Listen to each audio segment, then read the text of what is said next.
In a diagnostic lab, the ABO and RH blood grouping is done using a diagnostic kit that consists of monoclonal antibodies for A, B, and RH antigens. Monoclonal antibodies against antigen A, also called antisera A, comes as a blue-colored liquid reagent in a small bottle with a dropper.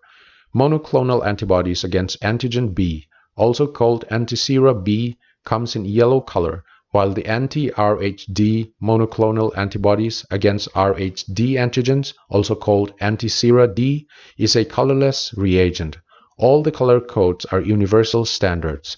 To perform the ABO and RH blood grouping test, you'll need the following: a clean glass slide or a white porcelain tile or a VDRL test plate, pricking device such as a lancet or pricking pen, alcohol swab or a cotton moistened with rubbing alcohol, toothpicks, matchsticks, or capillary tubes. ABO blood grouping test kit consisting of antisera A, B, and D antibody vials. To begin the test, first remove the ABO blood grouping test kit from the refrigerator. Homogenize the contents of the antisera antibody vials by inverting each bottle 3 to 5 times and allow them to equilibrate to room temperature. Meanwhile, take the pre-cleaned glass slide and place it on a white sheet of paper or porcelain tile. Next, surface sterilize the tip of the middle or ring finger using an alcohol swab. Allow the alcohol to dry and then gently but briskly prick the finger using the lancet or the pricking pen. Always remember to use a new lancet or pricking needle for each person. You may or may not wipe off the first blood ooze. Now gently place 4 drops of blood on the glass slide at more or less equal distances from each other. Do not place the 2 corner drops too close to the edges of the slide, as it might pose some inconvenience when mixing later with the mixing stick. Then open the vials and place 1 drop each of the antisera A, antisera B, antisera D reagents in quick succession to the first, second, and third drops of blood respectively.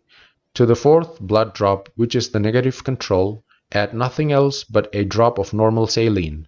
During reagent addition, always take extra care not to touch the tips of the reagent droppers with any of the blood samples. Once the 3 antisera and normal saline have been added to the test and control blood samples respectively, quickly and thoroughly mix the 4 blood drops individually using 4 different toothpicks or matchsticks. Do not and never use the same mixing stick to mix all 4 drops. Once you have individually mixed all the reagent blood drops, leave the slide undisturbed for 30 seconds to a couple of minutes. At the end of this time period, check for agglutination or clumping of RBCs in the 4 mixture drops. For quick reference, clumping or agglutination looks something like the photo on the left as compared to the photo on the right, which shows no agglutination. The negative control is not expected to show clumping, in which case the experiment needs to be repeated. The blood group of the tested blood sample will now depend on which of the 3 drops on the slide exhibit RBC clumping. This is a photo collage of the various agglutination patterns that can be seen on the slide for the various ABO and RH blood groups. In the blood sample that we have tested in this video, agglutination or clumping could be seen only in the 3rd blood drop, which is the one mixed with the antisera D or anti-RHD antibody reagent. This clumping pattern can therefore be interpreted as the blood group O positive, based on the image collage previously shown. Hope this video helped. If so, please don't forget to like, subscribe, and share with friends, colleagues, and students. Also, please do consider joining me on my channel membership or on Patreon. You can also send a super thanks of any amount, anytime. Thanks again for tuning in. See you soon with a brand new video.